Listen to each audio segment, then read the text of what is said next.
Sejumlah tempat wisata di Palembang saat Idul Fitri 1444 Hijriah mulai dikunjungi. Salah satunya Taman Wisata Burung di Jakabaring, Palembang. Pengunjung dari dan luar kota Palembang mendatangi wisata tersebut. Namun di tempat ini tidak ada peningkatan signifikan dari tahun sebelumnya. Salah satu penyebabnya ialah warga memilih untuk mudik.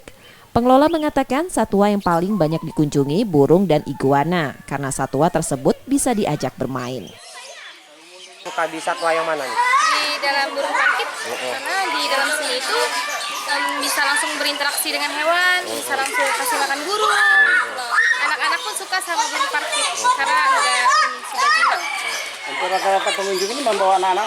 Iya, bawa anak-anak. Ini dari mana kebanyakan pengunjung? Dari Palembang, dari mana-mana sudah ada sih. Tadi pun ada yang dari Jambi, dari mana-mana. Kita kesini ngapain ini kita, Mbak? Ini lagi main sama anak, liburan. Liburan lebaran ya, Mbak? Iya, Kenapa memilih ini di tempat ini, Mbak? banyak hewan, banyak ini burung kan, biar anak-anak tahu, sekalian belajar ya. Tadi apa responnya ketemu burung, anaknya Mbak nemu ular itu? Senang sih, dikejar-kejar. Dikejar.